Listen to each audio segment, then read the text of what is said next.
Okay तो देखो यार, इसमें ऋतु क्या है ना, अब देखो ऐसा क्वेश्चन आता है रैंडम, अब तुमने कोई भी टेस्ट सीरीज कोचिंग वगैरह का दिया, ठीक है, अब यहाँ पे देखो ध्यान से पढ़ो। अब ये क्वेश्चन क्या है, with reference to outcome budget in India आया है, ठीक है, which of the following is correct, आपसे ये पूछ रहा है, ठीक है। अब देखो ये तुम्हारी टेस्ट है, तुमने नहीं दिया है।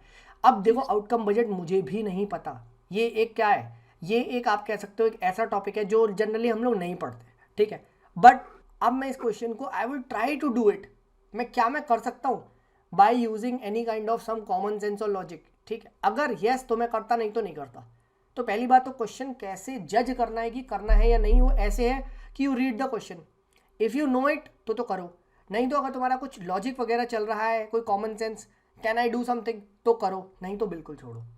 There is no harm in accepting the fact, क्या कि हम मैं क्वेश्चन छोड़ रहा हूँ।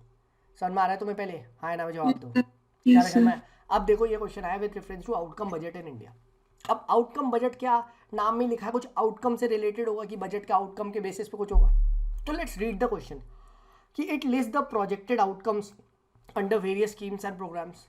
अब ऑब्वियस सी बात है यार, ये आउटकम के बारे में बात कर रहा है कोई, ये तो ये आउटकम बजट होना चाहिए, नहीं वन तो सही लग रहा है, और वन देखो कॉमन भी है बहुत सारे ऑप्शन में, हाँ है ना। अब ये मत देखो सही क्या है गलत क्या है, छोड़ो ये तो तुमने मार्क किया, बट वन कॉमन है, तो वन में अभी के लिए ज्यूम कर लेता हूँ यस, हाँ है ना, ठीक है। नेक्स्ट उसके बाद क्या है, second, ministry of finance along with NITI Aayog, ठीक है, releases a combined outcome budget of all ministries. अब मुझे नहीं पता यार कौन निकालता है क्या निकालता है, मुझे क्या पता, ठीक है, हाँ है ना। मुझे इतना पता है कि यार बजट का डॉक्यूमेंट तो चलो मिनिस्ट्री ऑफ फाइनेंस निकालता है, बट क्या नीति आयोग होता है या नहीं मुझे नहीं पता, तो छोड़ता हूँ। थर्ड पढ़ो, outcome as a measured in the budget are listed only in terms of the monetary value generated। क्या आउटकम सिर्फ इतना नैरो होगा कि मॉनेटरी वैल्यू अगर उस प्रोजेक्ट से आई तो मैं अच्छा मानूंगा? खुद दिमाग लगाओ, ओनली मॉनेटरी होगा, तो ये था की पॉइंट। तो मैं थर्ड को मैं जनरली अज्यूम करता है गलत है, और जैसे ही थर्ड अज्यूम करता तो सेकंड गया और डी गया मेरा। एंड अभी हमने देखा कि फर्स्ट एक जनरल स्टेटमेंट है, फर्स्ट जैसे ही जनरल स्टेटमेंट सही हुआ तो सेकंड ऑटोमेटिकली इसके साथ कंबाइंड है, ए लगाना था, यानी yes this is right.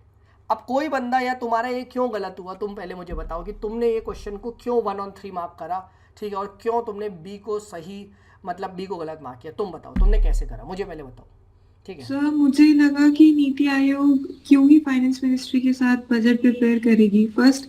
And second कि मॉक टेस्ट में यूजुअली ओनली स्टेटमेंट जरूरी नहीं है कि गलत हो, देखो मुझे ऐसा लगा। अब ठीक है मैं समझ रहा हूँ, देखो ये चीज़ समझो, मैं बिल्कुल मानता हूँ कि ओनली फोनली जो मार्केट में बेचा जाता है ये सब थोड़ा सा कभी कभी गलत हो जाता है, बट आप एक बार स्टेटमेंट को पहले देखो ना। पहला चीज़ यहाँ समझो, दो चीज़ें, पहला हमेशा फैक्ट वाले स्टेटमेंट पे मत जाओ, पहले आप जनरल स्टेटमेंट्स को पढ़ने की कोशिश करो। देखो फैक्ट अगर तुम्हें पता होता तो तुम स्ट्रेट ही नहीं मार देती, ठीक है। यस अब सर। देखो तुमने क्या बोला, मुझे लगा कि सर फाइनेंस मिनिस्ट्री और नीति आयोग लगा, भाई कैसे लगा, ये एक फैक्ट है, ये एक फैक्ट है भाई, समझो, ठीक है। तुम्हारे सर पे कितने बाल है भाई, ये मुझे लगता है सर 2 लाख है, अरे भाई फैक्ट है, एग्जैक्ट बता, ऐसे थोड़ी ना होता है, ठीक है। तो बट अगर मैं बोलूँ या तुम्हारे सर पे घने बाल है, ठीक है, अगर मैं ये बोलूँ तो यस, अब ये घना कोई फैक्ट नहीं है, तो ये बहुत सारे बाल मतलब घने बाल, और बहुत सारे बाल हैं तो जनरली सबके बाल घने होंगे, हाँ है ना, but I am just trying to say if you have a lot of hair, तो that is a general statement, ठीक है। तो अब थर्ड पढ़ो, तो तुमने ना सेकंड को स्टेटमेंट को पहले नहीं पढ़ना था, तुम्हें थर्ड स्टेटमेंट को पहले पढ़ना था। अगर फर्स्ट मैंने पढ़ा, फर्स्ट एक जनरल स्टेटमेंट है, थर्ड पढ़ो, outcome as measured in the budget are listed only in terms of the monetary value.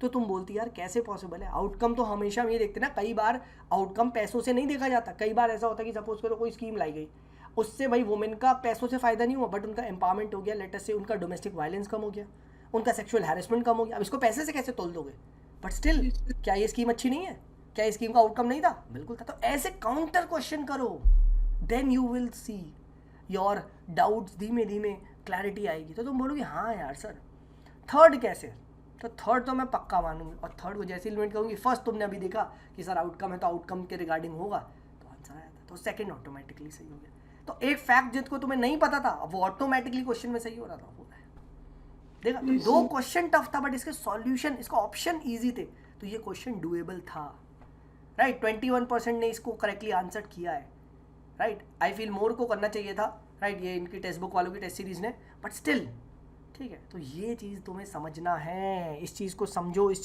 चीज़ को वैल्यू करो, ठीक है, इस चीज़ को अगर आप वैल्यू करोगे तभी आप इसको आगे बढ़ा पाओगे। अगर आप 1 2 3 करोगे तो गए ना। तो मुझे लगता है सेकंड गलत। अरे सेकंड कैसे गलत है, लगा का कोई लॉजिक दो, right. Whenever you eliminate an option give a good logic, whenever you accept option give a good logic. मैंने तीनों को लॉजिक दिया। मैंने फर्स्ट क्यों बताया कि यस फर्स्ट लग रहा है यार आउटकम नाम है तो आउटकम है।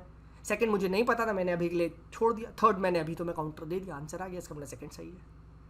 ऐसे निकलता है प्री, राइट। जब आप हर एक ऑप्शन के काउंटर ऑप्शन भी तैयार रखते हो, हर एक ऑप्शन को आप एक एग्जाम्पल के थ्रू जज करते हो, तो आपका आता है। ठीक है, सो आई होप तुम्हें ये चीज़ समझ में आई होगी।